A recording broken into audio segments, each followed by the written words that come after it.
How long have you been on the street, bro, in Vancouver? I lived homeless on the street for 4 years. Um, What years? Just the last 4? This was no, before. no, not just the last 4. So you've been on the street before. I've been on the street before for You 4 got years. off. You got. How did you get off the street? I got off the street by a man. I was living underneath right there, the viaducts. Okay. And a man came up to me when I was sleeping and said, I can get you off the street. And he put me in housing. Awesome. Not on the list. He put me into a place that day. That's fantastic. You seem like a pretty. Like. You kind of blew me away when you told me you had a degree. You're educated. Very well. I went to a private school from kindergarten to grade 8, and then I was introduced to public school, which was a shocker and an eye-opener. But my best friend growing up after school was in public school, so he saved me, so I didn't have to be introduced into school. Yeah. He saved that for me from me. So you went to university. Why did you go to university? What did you want to do? I wanted to fly helicopters in the bush. But you ended up not doing that. You're a pilot. Yes, I still am. You can't take away somebody's knowledge. 100%. But you don't have your tickets anymore. Do you have to renew your tickets? I have my tickets. You still got your tickets. I keep my tickets in my flight bag and my. This guy's a Transport Canada certified pilot, commercial, and a commercial helicopter pilot. Yeah, with 3 type ratings. With 3 type ratings. I'm ignorant. I don't know what that means. That I means love I can helicopters. fly 3 different helicopters. Three different types. I could just Bro. jump in them and take. Why the fuck are you on the street? I ask myself that every day, and I kind of punish myself a little bit here and there. And Why are you on the street? truthfully, I came from the States where I made probably around $50,000, $45,000, and I put all my eggs in one basket, got my license, and then my dad didn't really give me a chance to stay at home and hunt and peck.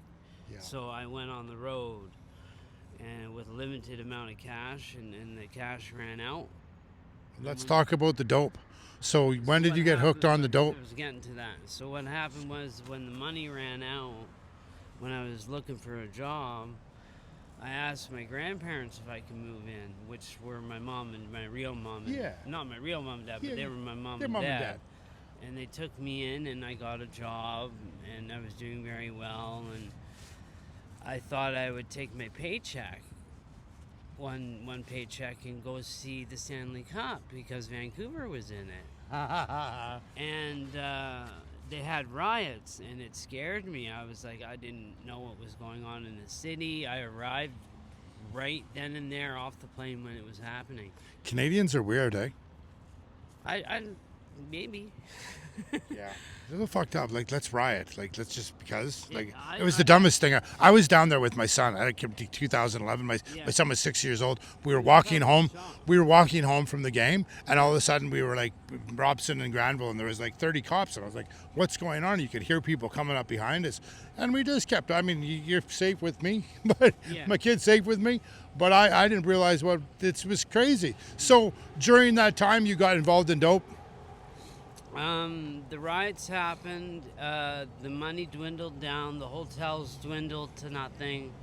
So I made a decision in my life at that time, after several interviews and getting no's for answers, and go back to school and get an MBA Okay. on top of it, and then we'll maybe look at you. So that really hurt my feelings, and I chose to throw everything out the window and walk down the street to East Hastings and to pick up heroin. Shit, that was, and then it's the Groundhog Day effect. Yes. It's just the same repeat. Wake up, repeat. Wake up, repeat. Wake up, repeat. And that's Yeah. just, And that's been the story of your life since the riots. Yeah, I've been downtown here since the riots, and I've seen everything and anything you can imagine. You can imagine it, I've probably seen it. So here's a question for you. Scenario. The government decides to hire a bunch of people. You get sober. You're with me. I'm sober. We're hanging out. We got like 3 more guys, and we start walking the streets, and we start plugging away at the people. We start talking to people, and then we start identifying certain people, and then we start going, "Hey, those are the people that they can get it." Yeah. And then we take them and we say, "Hey, listen, why don't you come with us? We got a clean, safe space for you. Get a shot of Sublocade. You know what Sublocade is, right? No, never heard. You not heard of Sublocade? No. Well, you know what heroin is. Yeah. Okay, so Sublocade is a long-acting. You put it under your stomach. Yeah. It breaks down over 30 days. Okay. So you stop the addictive behavior of going to find, repeat, and grab. Yeah, and smoke. And it's just slowly goes out of your system after 30 days. Take away the need to want. Yeah, because you're high for 30 days, but you're just a little bit high for 30 days. Just enough to cover you so you don't wake up all. But I wouldn't suggest taking it now. I'd suggest taking it when you're in a treatment facility, because you can, which is great, right? But then you change your behaviors. Because what are they doing right now with the coppers? Well, the police are going around with, I figured this out months and months and months ago. They're going around with garbage men. Now, the garbage men come first. The policemen put their hands in their pockets and they got a nice little, polite vest, and they don't say anything and they're walking along. Now, a simple math equation. You take away the garbage men, what are you left with? Coppers. Now, I don't know if you knew this or anybody knew this. Since last summer, they've been training 240 cops in Labrador. They're coming here next summer, just for the east side. We're gonna have an extra 175 roughly. How do you know this? Through a constituent that would probably want to remain anonymous. So you know this. So I mean, know this is a fact. I do know that at the Justice Institute, they're training something out there for something to do down here. Again, I'm not sure what. They have a plan, which is good that they have a plan. I just wish they'd consult the right people about the plan. And I wouldn't say necessarily all the people that are in SROs. Maybe a select few that actually really need some help. And maybe they are doing that because they do have programs like the Elevate program that I've been talking to you guys about, where they give you, I don't know if you heard about the Elevate program. No. They give you like $60, you meet with them, you get some opiates, and then you go back every day and they give you like $40 a day. You get up to like $1,800 in a 3-month period. But instead of buying street drugs, you're actually getting pharmaceutical drugs. What? Yeah. How come I haven't heard? Okay, so well, this is me. Go to the rap center at St. Paul's. Tell them you want to get on the Elevate program. You're done with street drugs. St. Paul's. St. Paul's Hospital. Yeah. Yeah. Oh, RAC. RAC. Yeah, I called the rap center. I used to go to RAC probably before this program. You don't look like you need to go there. Other than you are blitzed, bro, beyond recognition. You look like you're. Can I be honest? Yeah, you look like you're 55, 60 maybe, just because your skin is dry and it's kind of wrinkly around here. Yeah. But I can tell you're 40 because your fingernails, they're growing, they're strong. Like you got strong. You're strong. You're young. You have so much life in you still, bro. Yeah. Yeah, I agree. You do, I agree. but you don't look it. Just because you're high, right? And you know what, I'm not trying to hit on you, bro. I don't swing that way. And But I don't feel good either. you don't feel good, no, bro. Well, you're No, high. deep You like being high? No. What is it? Spiritually, I don't. If you're gonna tell 116-year-olds right now to high school about dope and doing dope, what would you say? I first say don't do it. Don't experiment like I experimented. Actually, I didn't Hey, experiment. kids experiment. So if they experiment and you tell them, I know you guys experiment, but what would you say to them? I would say immediately after, tell your parents that I made a poor decision. Don't get mad at me. Just sit down with me. I experimented with something that I shouldn't have. What should I do next? Do you realize what you just did? No. You just did what you wanted to do probably 26 years ago? Because you didn't do that with your parents, did you, when you went and got high the first time? And you know what? Bro, you're going to lose it, aren't you? Yeah. I always do this. I always get the dudes. They're just bawling. They're just bawling. Bro, here, what's what's this about? You're actually having some emotions right now. Do you like me and where you're at? I'm okay with it. You're okay with it because it's I'm ready to die it's just nor because of certain things that have happened. There's lots more in our conversation. When I was young, first trying, I was 12 years old. I had a chemist out of London, Ontario, and he knew what was going on in my home. I live in an 18 Victorian century home. You have your family. You come from money, so you have protection, Yeah, which usually means hiding. Which means hiding. Yes. So it's not kids aren't protected. I wasn't protected. My mother used to beat the living shit out of me, throw me out in the snow, and say, "I don't want you." And no brothers or sisters to defend you. I had a little sister. Oh. She was an older sister, and she would never protect me. Where's your sister? Now, in Ontario, with 3 kids from 2 different fathers. So she's mucked up. She's having some fun. Yeah. She mucked up. She wound up in the hole in the Dominican Republic. Oh, no. And they got her out of the hole, I don't know how long or how many months, but they took her back to court and said, here's your plane ticket, you come back and we're going to put a bullet in your head and send your dad the bill. Wow. So going back to this whole thing about you wanting to die, I don't believe it. I don't believe it. You cannot believe it, but so can I try to reframe? I've come to terms with it. You've come to terms with this is your Groundhog Effect lifestyle because you wake up and you repeat and you wake up and you repeat and you wake up and you do your thing. You're either going to go to jail or die. So the question is, how do you flip that on its ass and do the exact opposite? Because there's only 2 choices there's only 2 choices in life, right? What are the 2 choices? Recovery. You either live or you either die. Yeah. So get better living or get better, you know what I mean? And you don't want to die because if you wanted to die, you wouldn't be here right now talking to me because you've been on the street for this long. Yeah, so what I did was I went to Salvation Army and I left my SRO at that time, that SRO, not this one, that SRO, I left it. I'm not going to tell you why because you probably wouldn't believe me and your listeners wouldn't believe me. I believe everything, but that's okay. We won't say, but you're good, bro. I walked out of my room with nothing and I told the management that I was going into recovery at Salvation Army immediately.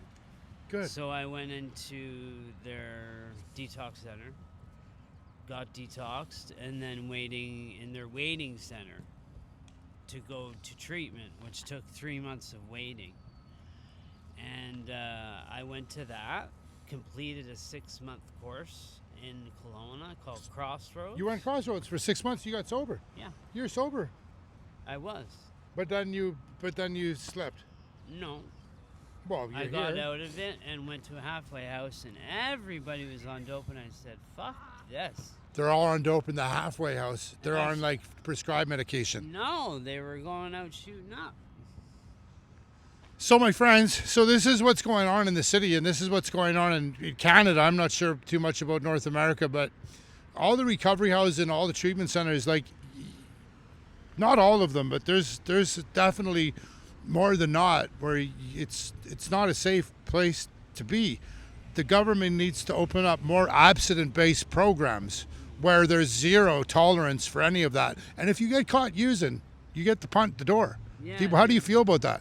I think that's correct because they're pumping the screens out, hopping out the door, and they're on the main floor, and they're walking to the gas station, which is 15 yards away, and the dealers are lined up and parked. So what's next for you? Well, I wanted to finish what I was doing, so I got clean, went to recovery, did that. I got out of that halfway house immediately. I said to them, you know what? I quit methadone with the power of my brain. If your brain can get you sick, your brain can heal you. Yep. So I dropped it on a dime, and I didn't have any repercussions from it. And everybody was shocked, just shocked. People were coming up to me going, how did you do it? How did you do it? And I said, you have these things inside of you. If you could take a special photographic image, you would see them. They're called chakras. Yeah, there's So what I did was meditate every here and morning. they go end up here. Every morning I would meditate in a floating tub of Epsom salts. And I would get to a certain point of meditation where I was almost coming out of my body. Meditation's pretty fucking unreal, eh? It's unreal. It helped me. And that's how I got off. That's how I got off the Suboxone and stuff. That's like that's the only way I could get out of the stuff is get out into a different reality, and it had to be between my ears, and it had to start from my heart. Longest journey I ever took was from my heart to my head. Longest journey I ever took, probably you too, your heart to your head, right? Because once you can turn your brain off with your heart and use your heart as the weapon, your brain's done. Because it's your brain that keeps telling you to do that wake up, repeat, wake up, repeat. Yeah, like your brain has a signal in it. When it sees light, when you're sleeping, melatonin stops producing and it tells you bad things. Wake up. Yeah. So I sleep with a blinder on. Good for you.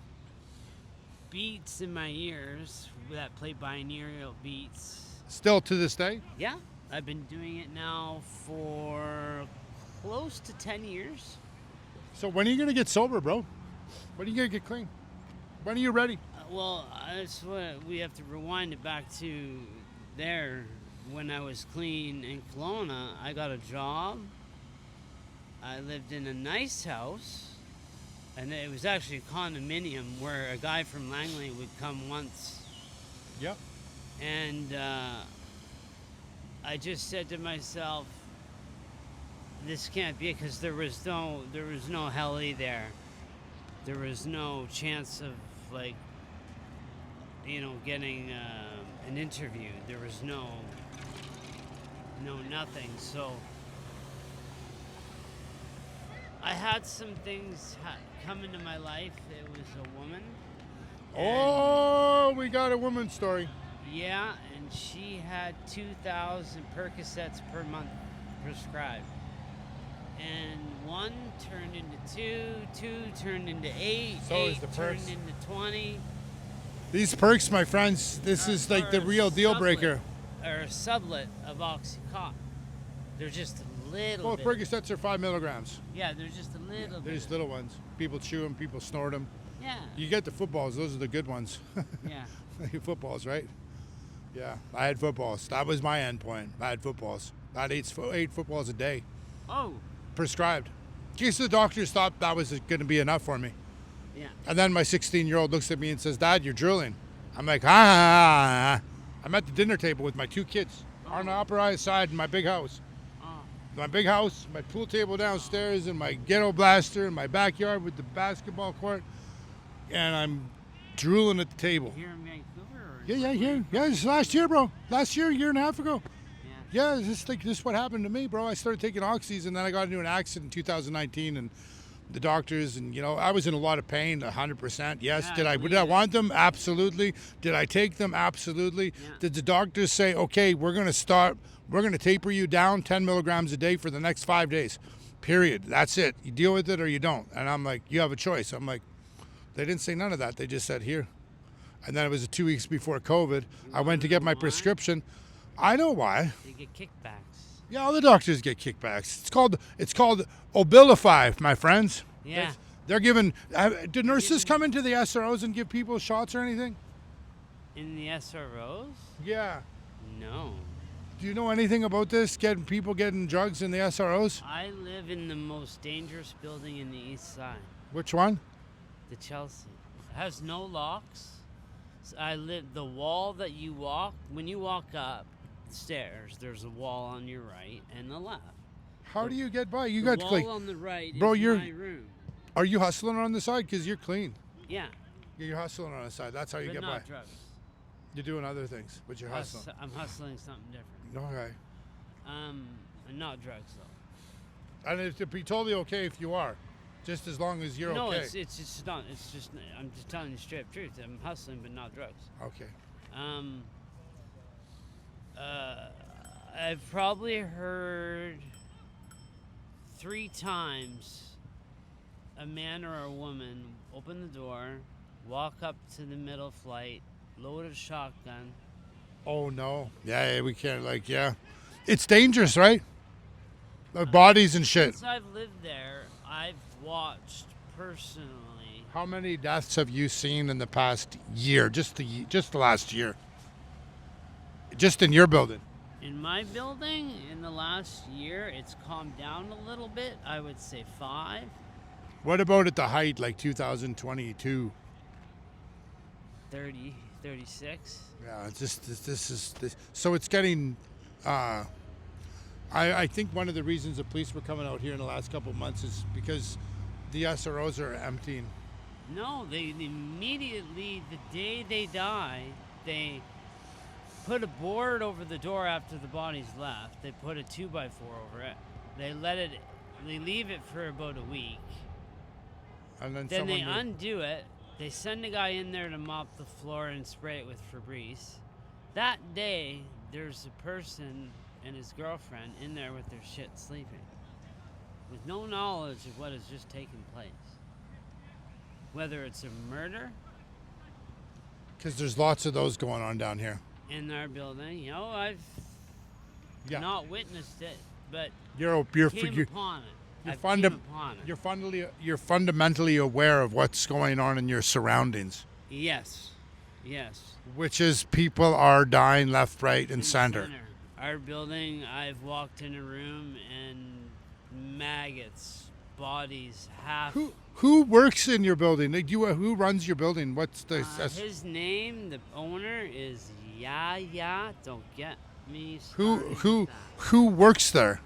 Who works there? Are they Canadian? They're Canadian. Oh, but good. she is going through dementia. I fucking don't like you. Yeah, she's night shift. I thought I heard everything. She's night shift. So we got a girl trying to protect us on dementia. More worried that the door is locked after you come in. It's just so strange, eh? Um, What do you want to do? What I really want to do, and I am doing this, is I'm looking for a grant, or I've never had a student loan.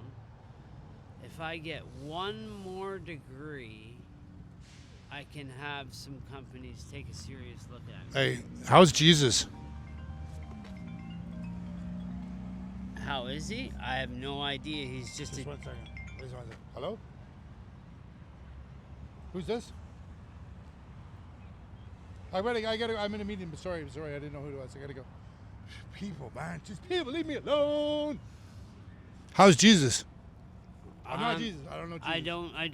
I don't know where he is or what he is. I just know he's a deity and he's been on this planet 3 times.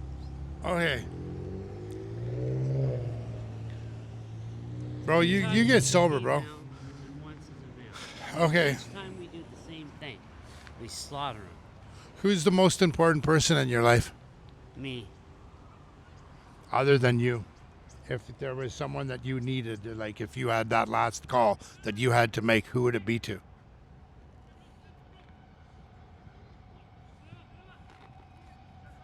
I don't have one. Okay, so it's time to get some people then, right? It's time to get some people. You know, we can do this, bro. It's just like you've done it before, right? So here's the best part, right? The best part of life is that you know how to do it because you've done it before, right? Does that make sense? You've done it before, yeah. so you know how to do it. It's I just don't even need to go to recovery. Ford, my dad taught me this when I was super little. He said, Sean, you're very special. 4% of the world can change themselves. so. Do you know how? I can change myself Do you know how you can? I believe it. on But- a whim. On a whim. But the question is, You could give me a duffel bag you can and you say, you have to wear this, you have to show up at this time, and you have to do this. We'll do it. And I do it. So I here's did it when I went to Texas. Yeah, so here's the thing, though. So I'm very aware that you can, but it's one thing to stop. It's a whole nother thing to stay stopped. Yeah, I did when I went to Texas. I was there about 2.5 years. Do you know the most important way to stay stopped from doing dope? Staying away from alcohol. No, no. Sorry, what was the question? Do you know how to stay stopped?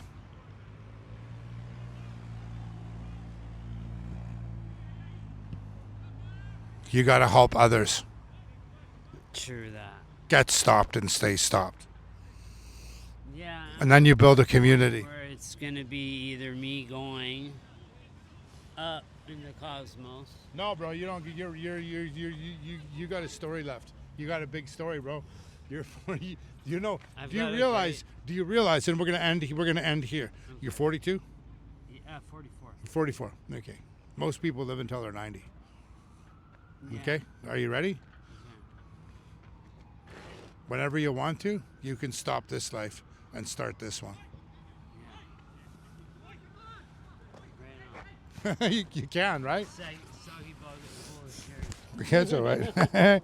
It's supposed to be. And then here's all the immigrants playing soccer. I actually don't like it. This. Right? I like Here's it. all the immigrants playing soccer on our I know, fields. and they love it. Isn't it fucked up? It's funny. Like our world is just this fucked. Our world, like, things that can't stay on camera, they're still on. Oh my fucking lord!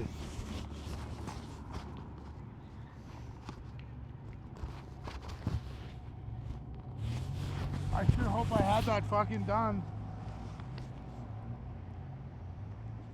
Yeah, I did. Hit a button. No, I was supposed to plug in another fucking.